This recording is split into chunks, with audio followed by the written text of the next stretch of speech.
everybody, I'm KK. I'm Kristen. Together we are KK Crochet. And today I have a not new project. What does that mean?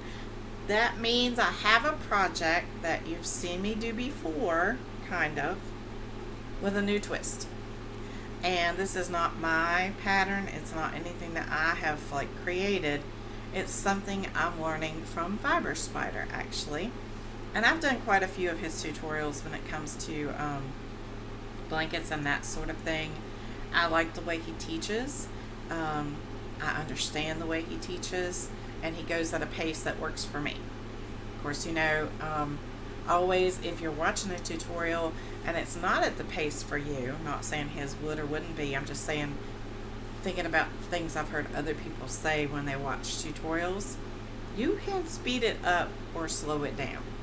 All you have to do is go to the little gear box on the video, and I'm trying to remember where it is, but anyway. It's like playback speed. Yeah. And it has like 0.5, 1, 1.52.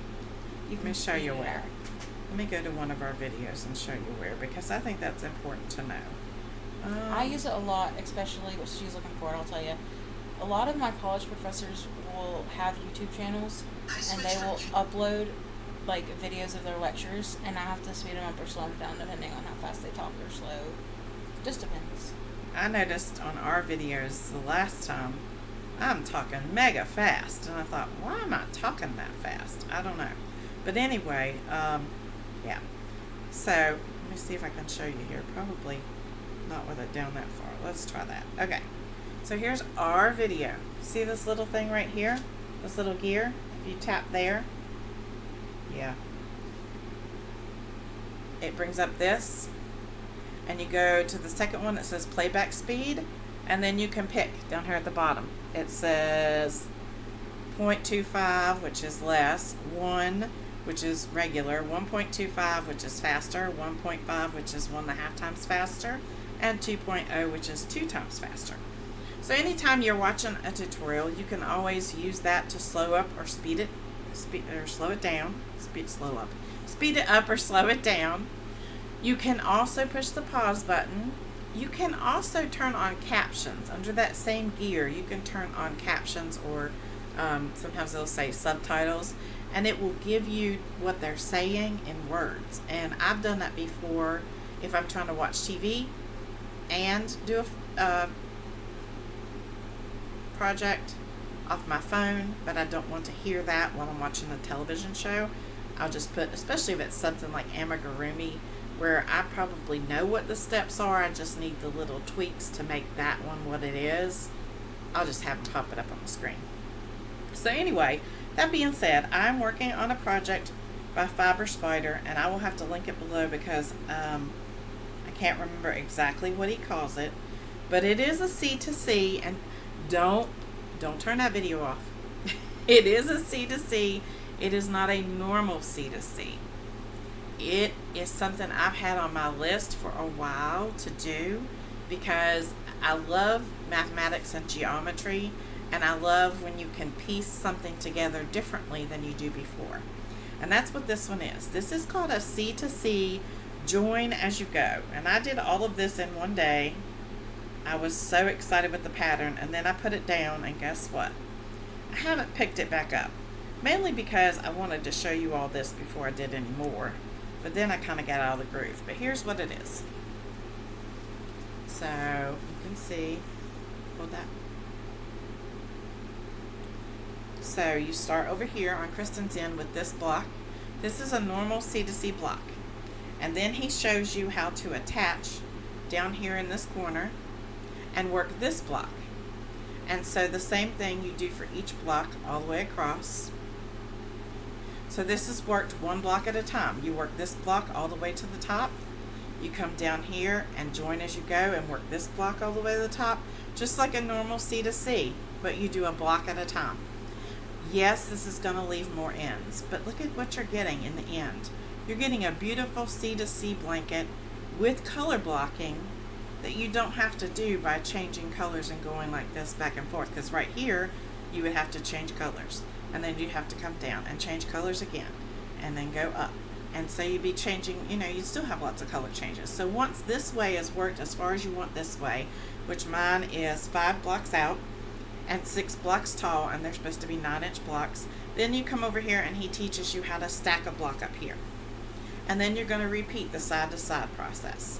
So I still have to learn right here how to join here and join these two together. So this is something new to me right here.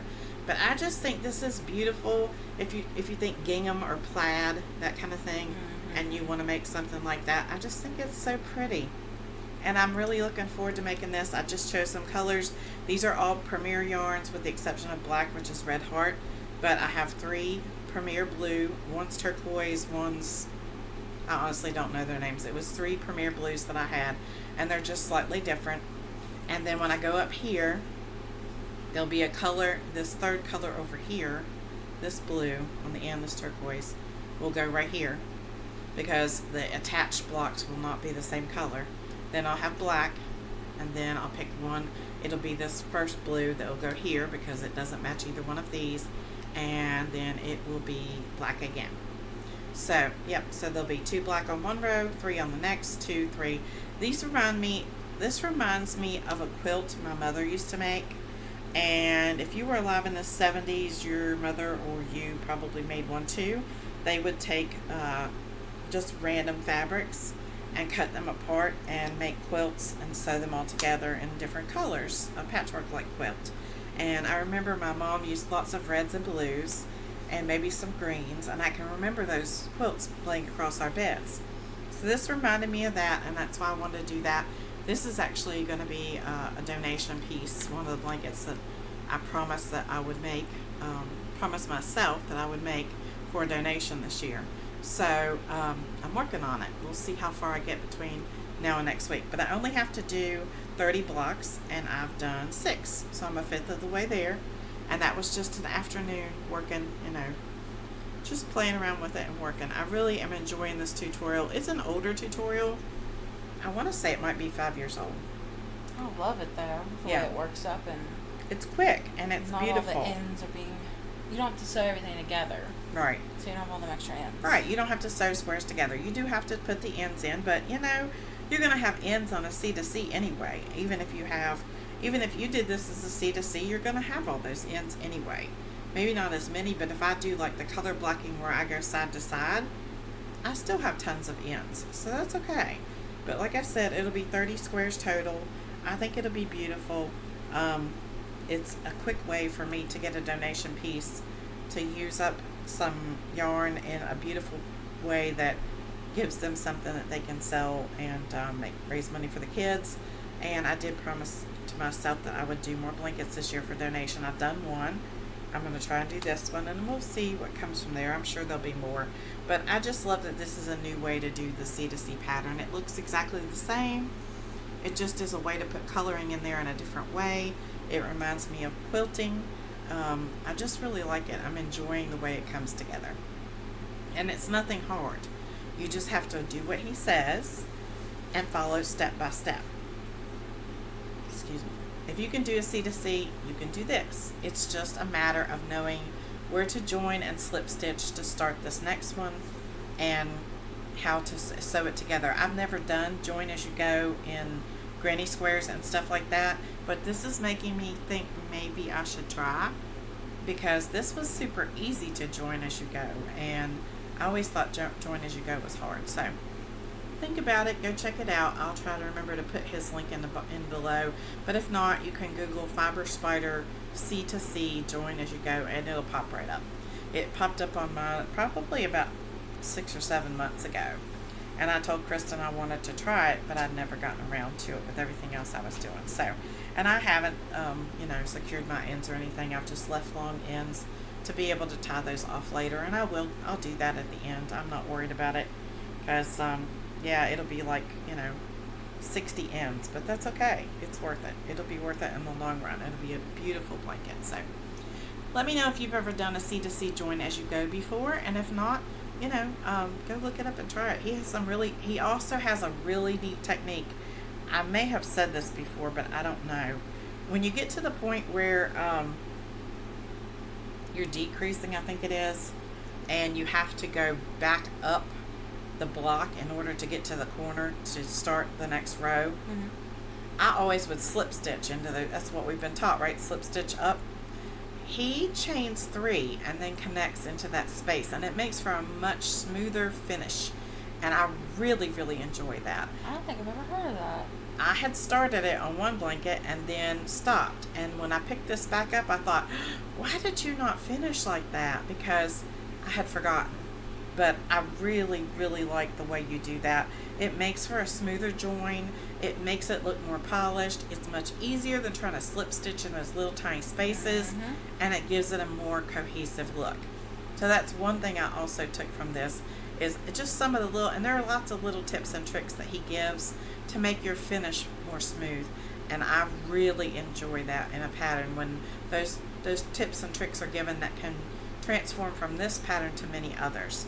So that's just one. You can go look and watch his video and see how he teaches you to do that, because I'm sure that I've left something out, but it's easier to watch him and see what he does. Craig does a wonderful job, and I think that you will enjoy this tutorial specifically. I'm enjoying it. It's in 3 parts.